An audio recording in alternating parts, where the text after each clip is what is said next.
Bonjour à toutes et à tous et bienvenue pour ce sixième débriefing de l'affaire Armitage. Alors tout d'abord avant de commencer, au moment où j'enregistre cette vidéo, j'ai constaté qu'il y avait maintenant 100 abonnés précisément à la chaîne, donc je remercie toutes celles, tous ceux qui nous suivent. Et donc voilà, donc retour sur cette sixième session de l'affaire Armitage.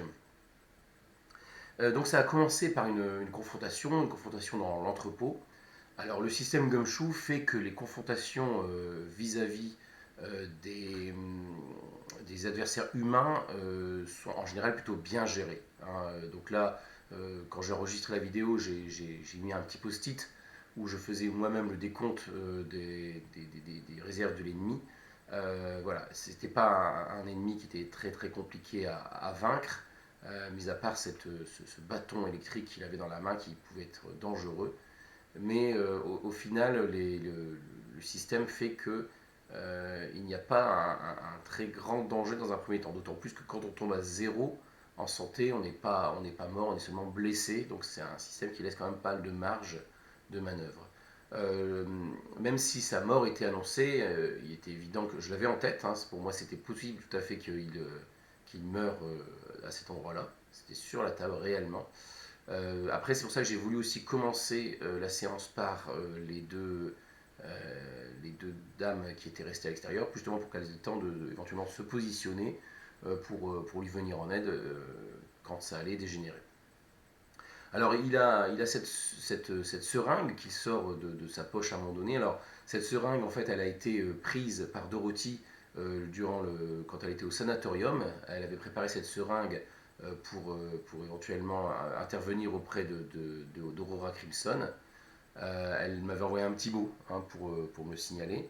Et cette seringue, à un moment donné, elle fait dans l'épisode de 5, elle fait une accolade euh, à, à Pencroft avant qu'il rentre dans l'entrepôt.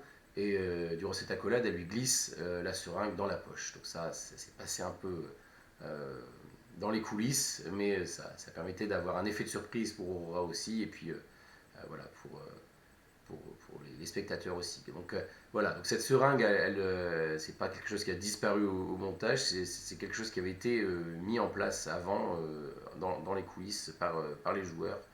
Euh, voilà. Donc, suite à cette confrontation, donc ils se sont emparés de Monsieur Hyde et donc ils l'interrogent. Et donc là, à ce moment-là, il fallait que je donne quelque chose aux joueurs, hein. Donc là, je me suis basé sur ce que j'avais posé lors de la préparation de ce document, hein. C'est la préparation que j'ai décrite dans le troisième débriefing, où j'expliquais que cette usine était liée à la grande race de Yit et qu'elle abritait du matériel qui la concernait. Donc là, ce qui s'était passé dans la séance 5, c'était que Will Moran avait prévenu son patron ils allaient venir. Et donc le patron a eu le temps de déplacer le matériel. Et voilà, donc là, suite à cette capture, je décide d'introduire le cylindre de Gainesville. Le cylindre de Gainesville, ici j'utilise une technique de foreshadowing, c'est-à-dire que je vais annoncer quelque chose qui est censé arriver par la suite, puisque ce cylindre, en fait, il est évoqué dans le septième document, sachant que pour l'instant les joueurs viennent juste d'avoir le cinquième document. Donc il s'agit encore une fois d'implanter des choses avant que d'autres éléments n'arrivent, hein, pour essayer tout ça de consolider et qu'il y ait des résonances qui se fassent au fur et à mesure que les documents arrivent. C'est-à-dire que les documents vont révéler des choses qui leur donnent des pistes sur lesquelles ils peuvent enquêter, mais c'est aussi intéressant de leur proposer, je pense, ces pistes avant qu'elles se soient proposées par les documents, parce que ça vient renforcer les choses et ça vient faire qu'au moment où ils ont le document, ils en ont déjà entendu parler et ça donne plus de solidité à tout ça. Donc le cylindre de Gainesville, en plus, il est associé à la grande race de Yeats, hein, dans le document qui va suivre. Donc ça collait pas mal. Et c'est aussi un élément qui est assez important, puisque il y a une explication, hein, il y a une explication au document d'Hermitage qui arrive petit à petit au personnage joueur. Cette explication, il faut la mettre en place. Et donc là, avec ce cylindre, ça me donne une possibilité, puisque la grande race de Yeet fait beaucoup de manipulations autour du temps. Hein, il projette des esprits à travers le temps, et donc ça me donne la possibilité d'introduire ce cylindre qui peut être un élément d'explication de ce qui se passe au niveau des documents. On y reviendra sans doute par la suite, selon comment le rapport au cylindre évolue, mais c'est un objet en tout cas que je souhaite mettre en avant dans la suite de la campagne. D'autant plus qu'il y a eu une réflexion assez intéressante des joueurs, c'est que là, le fait qu'ils se soient emparés, enfin qu'ils détournent ce matériel, qu'ils interviennent, peut provoquer des remous dans la guerre qui existe entre la grande race de Yeet et les polypes. Donc ça permet aussi d'enclencher ce qui va suivre, c'est-à-dire qu'au fur et à mesure des documents, ils doivent comprendre qu'il y a une sorte d'apocalypse qui risque de se produire. Et donc peut-être que ces actions-là sont des actions qui vont semer les graines de cet apocalypse, et voilà, donc qui perturbent une sorte d'équilibre qui existait auparavant. Et donc ça me paraissait intéressant d'utiliser ça. On s'appuie d'ailleurs très largement dans cette campagne dans l'abîme du temps. Alors, il se trouve que, donc là c'est un choix aussi de ma part de mettre l'accent sur cette nouvelle, mais c'est aussi les joueurs qui ont porté leur intérêt notamment à Peasley, le personnage de Peasley, et puis donc la grande race de Yeet qui aussi est introduite à plusieurs moments. Voilà, et les thématiques dans l'abîme du temps rejoignent énormément celles de la campagne de l'affaire Armitage. Donc je trouve que c'est assez facile de mettre en résonance cette nouvelle de Lovecraft avec la thématique de la campagne. Et donc du coup, c'est vrai qu'on revient beaucoup sur plusieurs informations qui sont amenées dans cette nouvelle, hein, sur le rôle de la grande race de Yeet, sur sa confrontation avec les polypes. En plus, la campagne se déroule ici juste après l'expédition australienne, donc qui se déroule aussi dans l'abîme du temps. Donc voilà, il y a une sorte de continuité de cette campagne avec cette nouvelle de Lovecraft. Au niveau, alors ça me permet aussi de continuer sur un petit point, c'est-à-dire sur cette espèce de gestion du temps.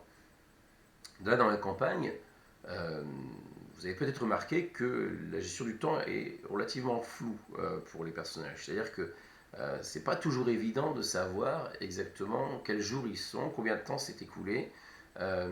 C'est aussi un choix de ma part, c'est-à-dire que c'est voulu. J'ai mis par exemple j'ai mis une date sur le board Miro et je n'y ai quasiment pas touché pour l'instant. Il y a également une horloge sur le board Miro que je touche de temps en temps, mais assez rarement.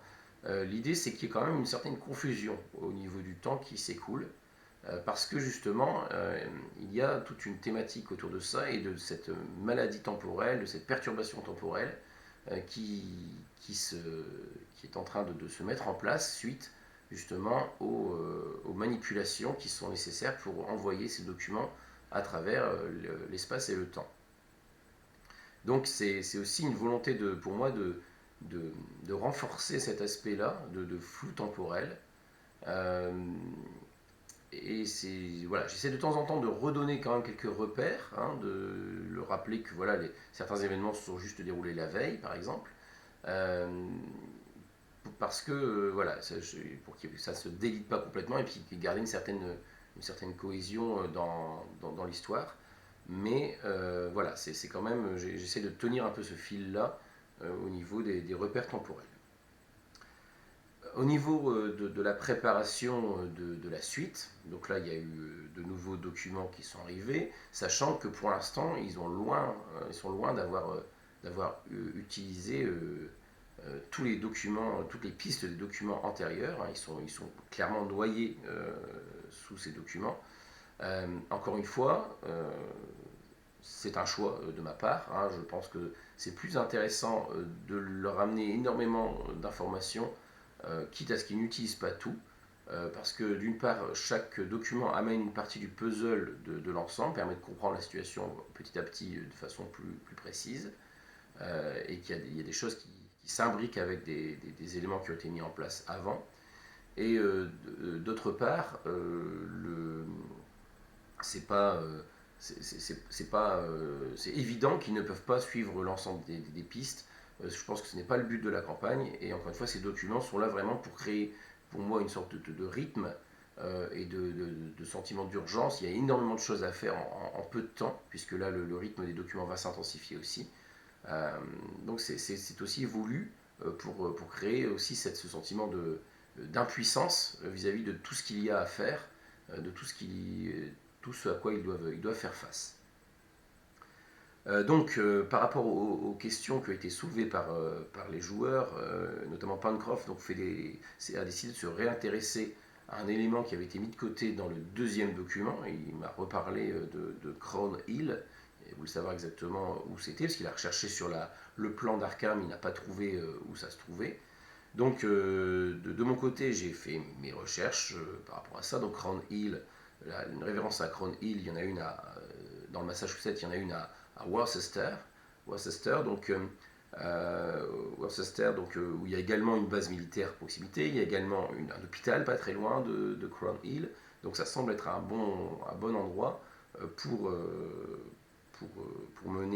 implanter cette scène là qui est décrite dans le document 2. D'autant que j'avais déjà repéré Worcester à un autre moment, j'avais décidé que le diseur de Bonaventure, Gunduz, qui est évoqué dans un des documents, soit installé dans cet endroit-là. Donc ça me permet éventuellement de faire une jonction avec ça.